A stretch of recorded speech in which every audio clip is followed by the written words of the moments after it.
Hi everyone, my name is Cynthia. Let's talk books, and this is the last wrap up I will have in a few weeks.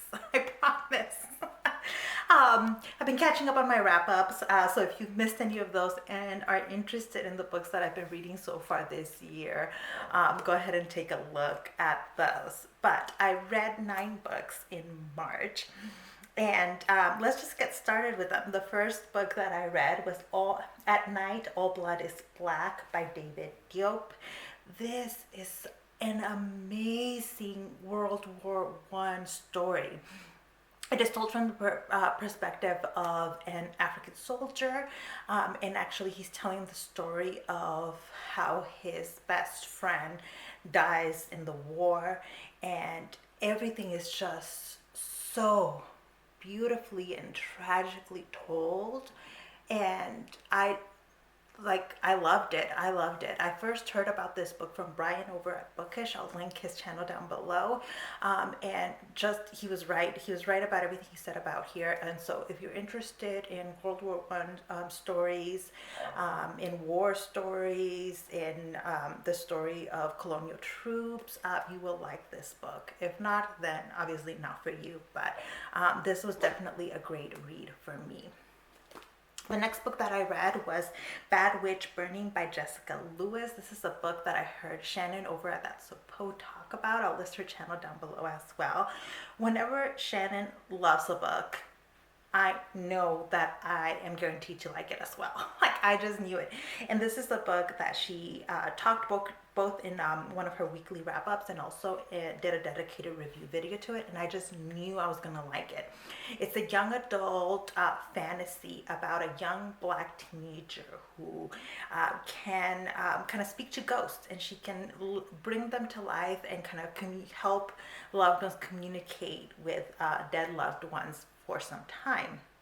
She's also somebody who is mature beyond her years. Her mother is not consistently employed at the moment, and she's in a relationship with a man that is quite abusive. And so she feels the weight of being responsible for her mother so heavily, financially, emotionally, and I loved the way all of that was handled. It was handled with care, with compassion, with love. Lewis just did a fantastic job with all of this. Cottrell is our main character, and she's just amazing. She has a very close relationship with another young girl, and their friendship, oh, loved.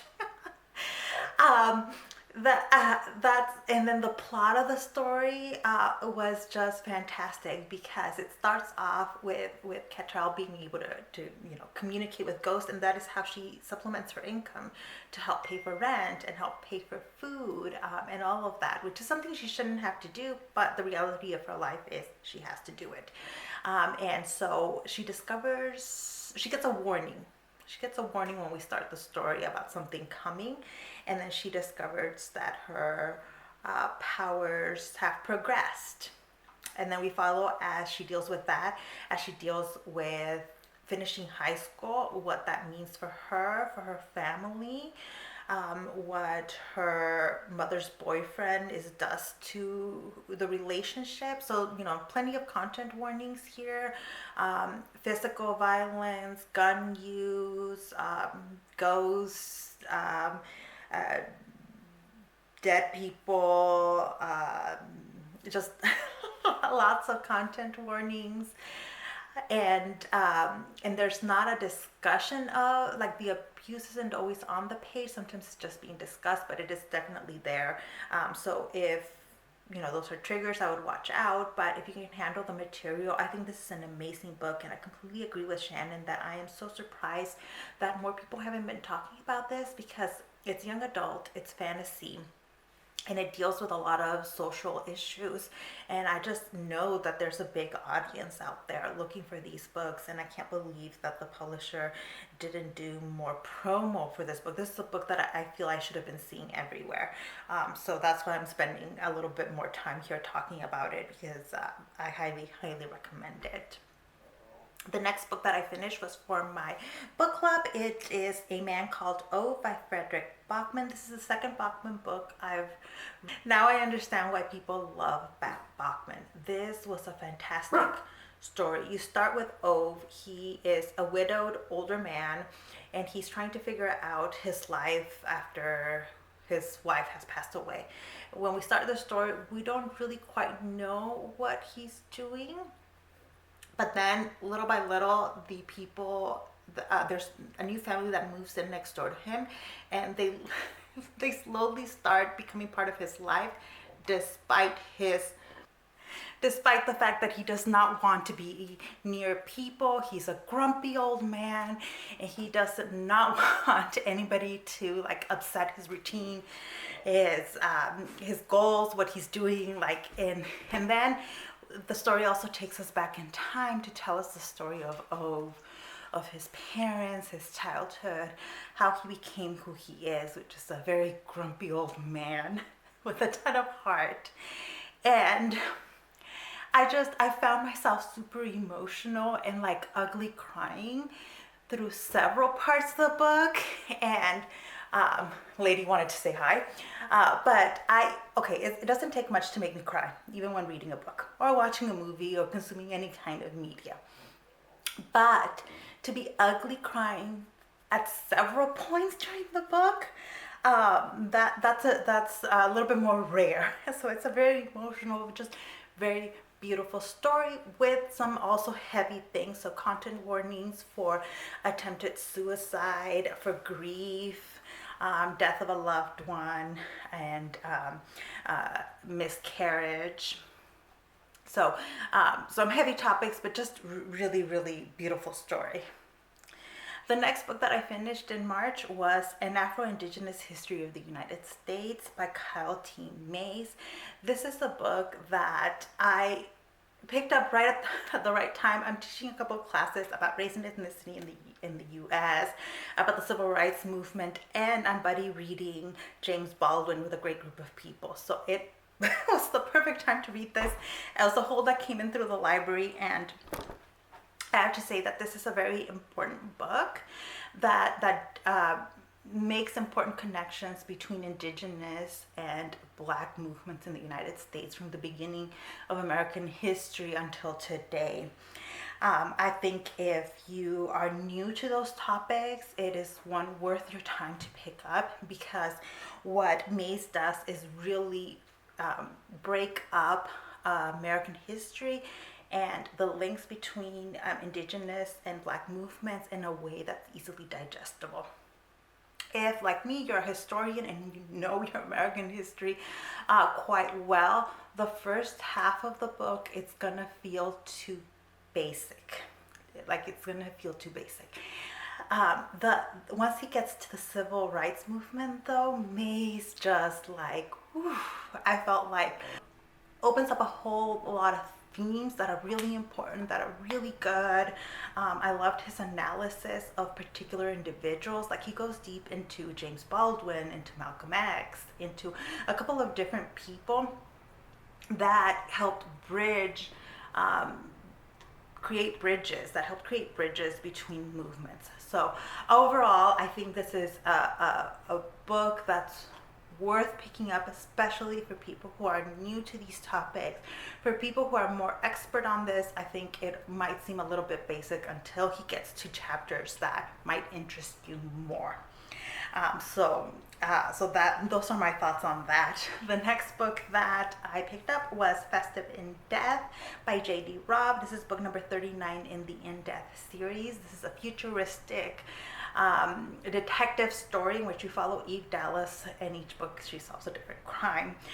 This one was set during the holidays, which is always fun because she's like a Grinch. She does not like Christmas. She doesn't understand why she needs to buy presents for so many people. And yet she has a whole new group of friends that have become family to her. And it's really great to see those interactions. The mystery itself was perfectly fine. Nothing wrong with it. You know, that's what happens in these procedurals. The next book I finished was The Hunting Party by Lucy Foley. And this is a thriller, a mystery thriller set in a hunting cabin in Scotland, I believe. And it's this group of British people, most of them are professionals who all went to college together. And now this is like a decade plus later, and they've kind of have started to go their separate ways. And so this time they're getting together for New Year's, and they're hoping to reconnect with one another. And then a murder occurs. And initially in the story, we start off after the murder has already happened, and we don't know who was killed or who did the killing.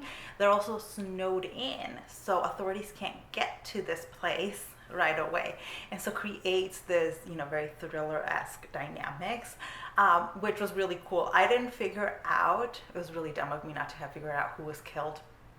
I think most thriller readers will get that right away, and I certainly didn't figure out who the murderer was. But that's with thrillers, a lot of times I just do that. I don't try. I'm like, I'm just gonna enjoy the ride. And this was an enjoyable ride for me.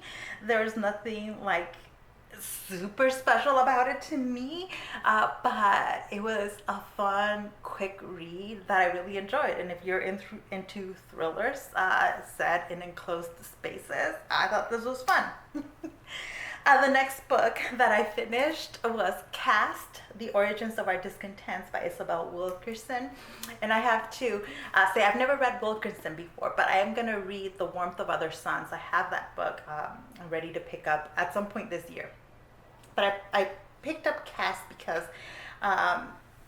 one of my classes is reading it. And now that I've finished it, I have mixed feelings about it. I have to say that I now understand why people love Wilkerson.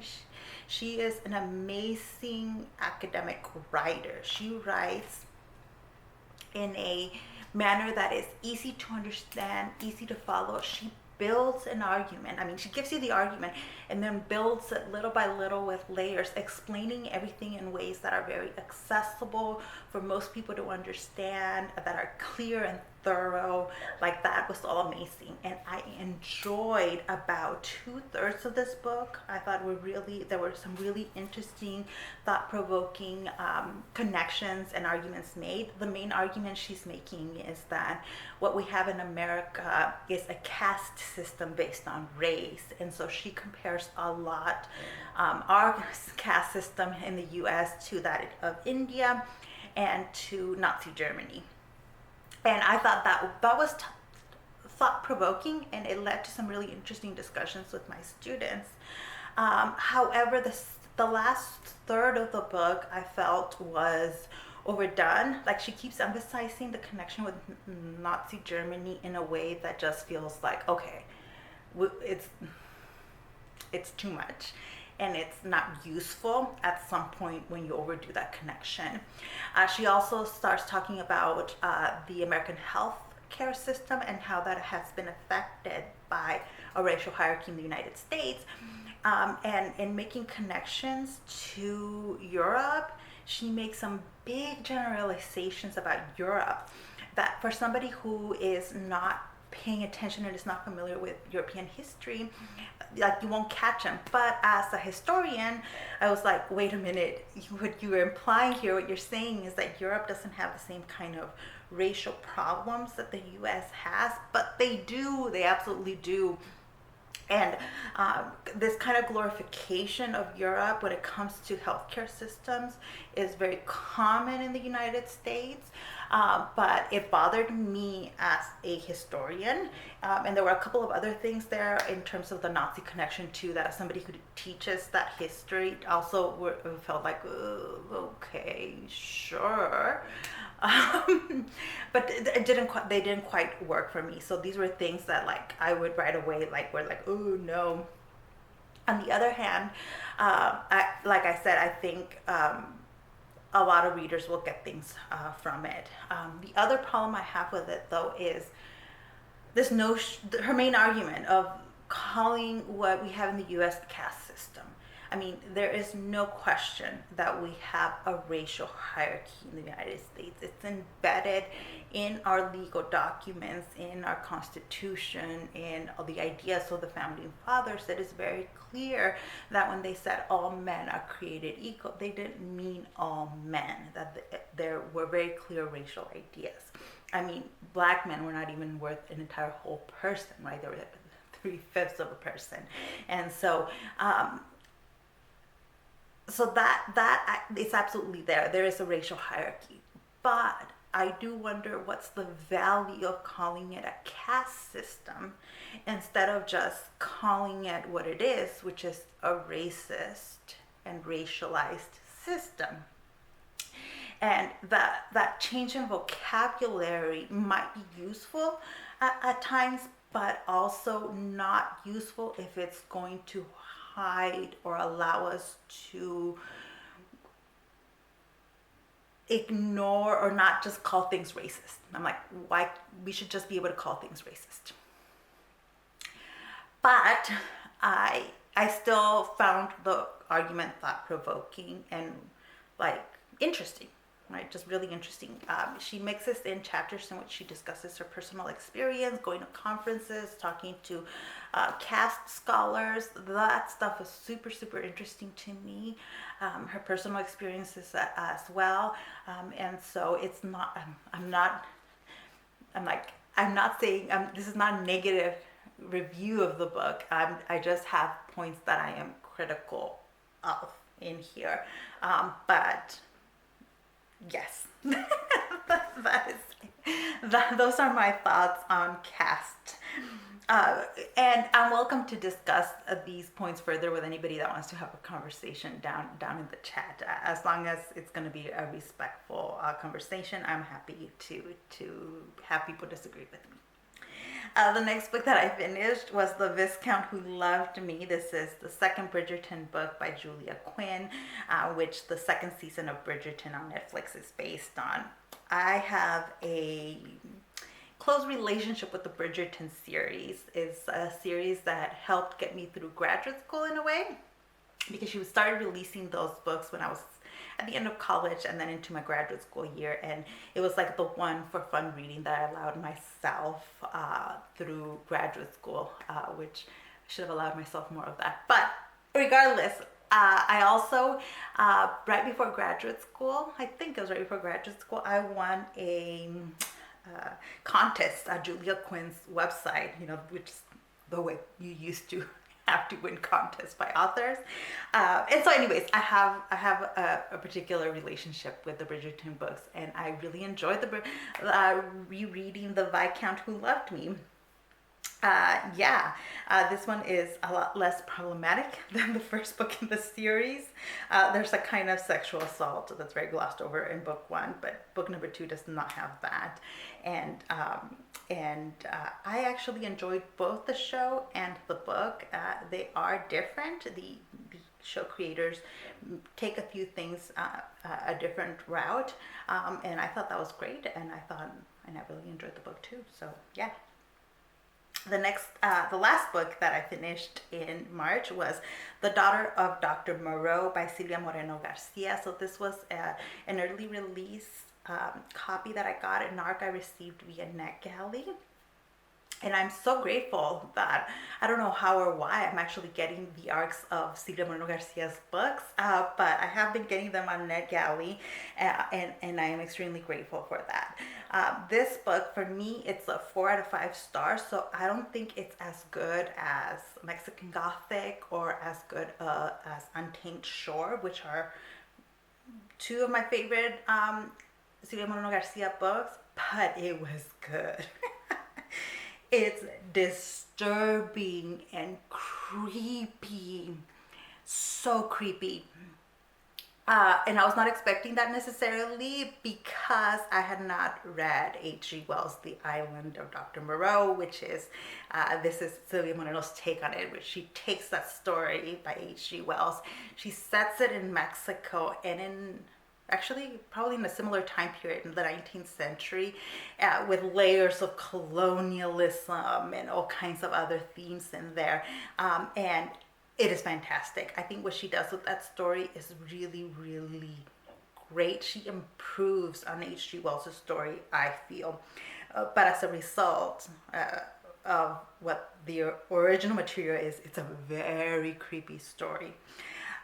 So how do I talk about this without revealing too much? So the story begins in Yucatan, and this very remote part that's basically a kind of island, and you have Dr. Moreau and his daughter, and you meet two of her friends who are around the same age as her, we are led to believe, and a couple and one of the servants that works for them, and they're going to hire somebody else that is going to come in and help Dr. Moreau with his experiments and also just around the house.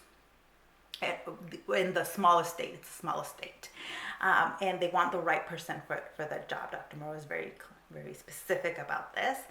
In comes the benefactor with a potential hire, and the benefactor is this wealthy hacendado in Mexico, and he's British, and he wants to make sure that his money is being put to good use. And then little by little, we learn more about Dr. Moreau's experiments and what he needs animals for and what is happening here. And then all of a sudden, as we get accustomed to the setting, in comes the disturbance. In comes the benefactor's son. And the son does not know what goes on here. He does not know about Dr. Moreau's experiments and what this small estate is for. But the minute he sees Dr. Moreau's daughter, he needs to see more of her. And so this brings an entire disruption to the whole situation here. Anyway, that was all very interesting, very disturbing, very creepy. Once I got used to that, I was good to go with the story.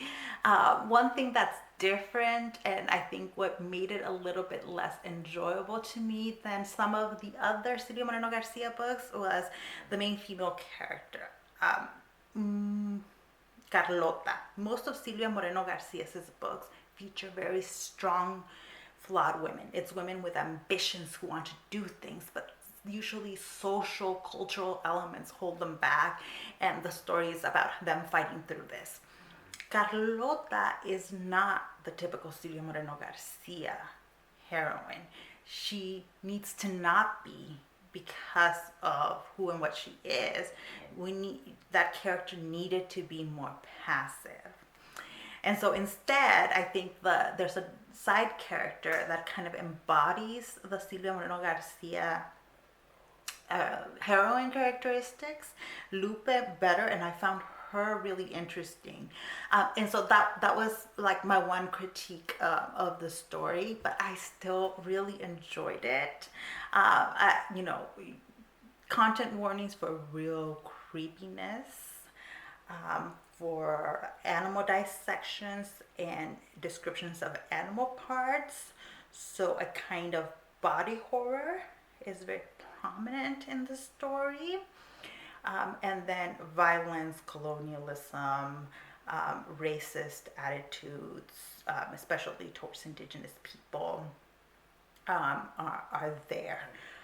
So yeah, overall this was, I think, a pretty decent reading month. I read some really interesting reads, some emotional ones, some heartfelt ones, and then a lot of things that just made me think quite a bit. So if you've read any of these books, or if you want to read any of these books, or have questions about any of this, please leave a comment down below, and I'd be happy to chat with you about that. So thank you so much for watching this video, and I'll see you in the next one. Bye.